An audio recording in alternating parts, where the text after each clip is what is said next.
का क्या मतलब होता है? हम लोग यहाँ पे यूपी वाले हैं तो वी आर यू नहीं बोलेंगे, लोगों को समझ में आना चाहिए। ठीक है, तो ये यूपी वाले स्टाइल में बोलेंगी। तो तुम लखनऊ स्टाइल में बोलना। आदाब, आपका स्वागत है हमारे YouTube चैनल पे।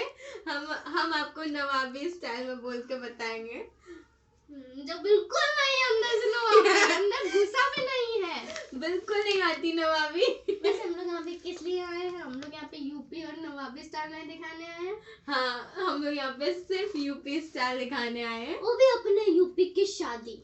हाँ, हम आपको बताएंगे कि हमारे यूपी में शादियाँ होती कैसे हैं। बेसिकली बहुत झंझट होता है, बहुत ज्यादा, जिसमें 6-7 महीने पहले से शादी की तैयारियां शुरू हो जाती है। पहले तो लोग दिखाई करते हैं ना, पहले तो हमारे चाचा के बुआ के मामा रिश्ता बताते हैं, फिर उसमें मिलन समारोह होता है, और फिर उसके बाद जाते हैं लड़की के पापा लड़के के घर पे। फिर पूछा जाता है कि आपकी खेती कितनी है।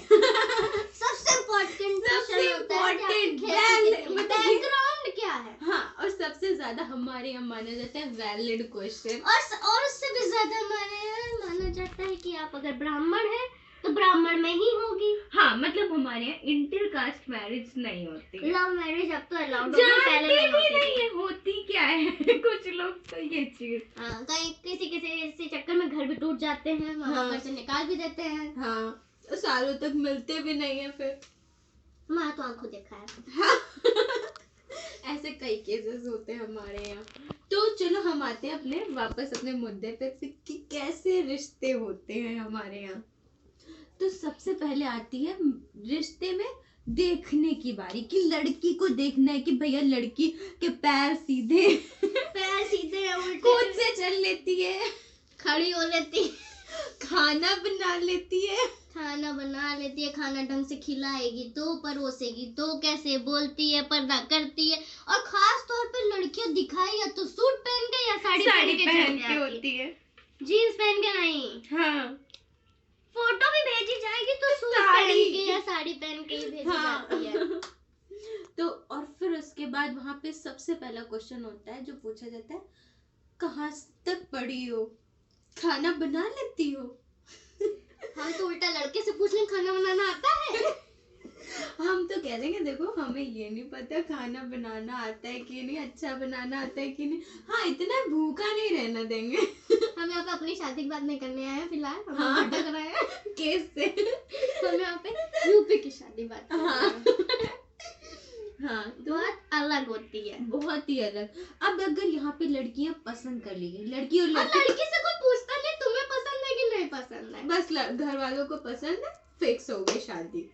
फिर उसके बाद बात आती है, हमारे यहाँ बहुत सारी रस्में होती हैं, जैसे कि रिंग सेरेमनी, गोद भराई, बरिच्छा, तिलक, फिर शादी, और उसके बीच में भी हल्दी, मेहंदी, पता नहीं कितनी सारी तो रस्में होती हैं। मतलब पूरी जिंदगी रस्मों में निकल जाती है। हमें तो लगता है कि हमको भाई दिन वाली ऐसी कोई शादी कराना, और ना हम अपने नींद से कॉम्प्रोमाइज नहीं कर सकते। कौन, हमें तो सर दुखने लगता है अगर हम सोते नहीं है। हम बता शादी की बात कर रहे अपनी बता रहे हैं हम। सॉरी, बोलिए। बोलो शादी अभी हम तो वृंदावन से करेंगे। हाँ, तो हाँ मेरा मन है। चल अभी शादी की बात करते हैं, लेकिन दूसरों की, हमें अभी करनी नहीं है। हाँ, अभी तो बच्चे हैं यार, जिंदगी जीनी है। अभी तो मैं ऐसे ही खुश है, बहुत खुश है, चेहरा देख के नहीं लग रहा। कितने स्माइल भरी फेस पे। चलिए शादी की बात कर रहे थे। हाँ, दिखाई हो गई है भैया लोगों की, लड़की पसंद कर ली, लड़की पसंद कर ली है लोगों ने। हाँ, वो भी लड़कों वालों की रजामंदी और लड़की के पेरेंट्स। लड़की ने हाँ ना कुछ कहा नहीं कहा, भाई कोई हो मतलब रही है नहीं शादी, है, हो रही है शादी। हाँ। अब आती है उसकी तैयारियां, फिर आता है लेन देन का मामला। हाँ, कि आप कितना देंगे, फिर लड़के को आप कितना दे सकते हैं, हाँ, आप कितना खर्चा करेंगे शादी में, हाँ। ये होता आप है। हमारे यहाँ का स्वागत कैसे करेंगे।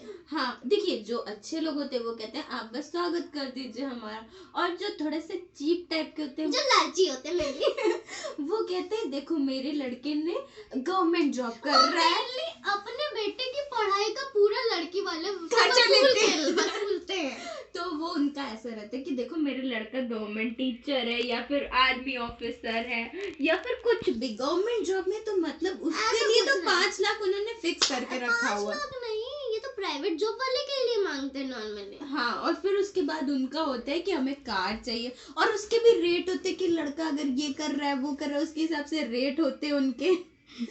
तो फिर कार, बिका जा, हाँ कार, वॉशिंग मशीन, वो मतलब ये सब ये तो नहीं, ये नॉर्मल तो है। लेन देन का मामला चलता रहता है। हाँ, ये तो सब- अलग चीजें हैं। अब आते हैं हमारी शादी की तैयारियों में, हाँ, जब बहुत टाइम तक चलती रहती शॉपिंग, साड़ियाँ, ये वो, इतने लोगों को साड़ियाँ देनी है। और जिसमें से सबसे ज्यादा प्रेशर होता है दोनों फैमिलीज में, घर के फूफा को खुश करना और जीजा को खुश करना। जीजा और फूफा तो ऐसे मेन कैरेक्टर है जो कभी नाराज नहीं होने चाहिए। हाँ, और जिनको खुश करने में मतलब मम्मी पापा तो पूरे टेंशन में घूमते रहते पूरी शादी में। कि अगर वो आए तो उनको खाना पूछना है, उनके लिए कपड़े खरीदने हैं, उनके लिए सारी तैयारी, मतलब अगर आपने उनसे नहीं पूछा तो मैं नाराज हो जाता है। सबसे पहले आपको ये देखना है कि आपके घर के और जीजा और फूफा नहीं नाराज होने चाहिए। बस आप लड़के वालों को कर सकते हैं नाराज, लेकिन वो वो मेन नहीं कैरेक्टर कर है। सकते हैं। वो खाते भी जाएंगे और बुराई भी करते जाएंगे कि ये ठीक नहीं था, वो ठीक नहीं हमें था। तो ये पूछा ही नहीं क्या, हमने तो ये खाया ही नहीं। बाद में घूम फिर करके वही बात आ जाती है कि हमसे तो इन्होंने खाया ही नहीं। हमें तो ये बताया ही नहीं कि बताओ ये शादी कर रहे हैं। ऐसी चीजें होती है। तो और फिर उसके बाद शॉपिंग होती है। चलिए अब शादी की बात शुरू करते हैं। हाँ, अब रिंग सेरेमनी हो गई है, बरीक्षा हो गई, बरीक्षा हो गई है। बरीक्षा गोद में कितनी भराई हो साड़ियाँ, गई। कितने फ्रूट्स वगैरह सब आते जाते हैं, वो तो नॉर्मल सी बात वो है। नॉर्मल सी है, उसमें कोई खुश नहीं होता कि इनके लिए ये आया है, और आता अगर जाता किसी के रहता घर है। में नहीं पहुंचा सामान तो वो भी नाराजगी अलग हो जाती हाँ, है। कि हम आपकी लड़की की शादी में नहीं आएंगे फिर। हाँ, वो अलग चीजें चलती रहती वो हैं। अलग चलता रहता है। फिर आते ये हैं शादी पे। शादी पे। सबसे इम्पोर्टेंट बारात उठने का होता है। हाँ, और सबसे ज्यादा मेन मुद्दा होता है यहाँ पे कि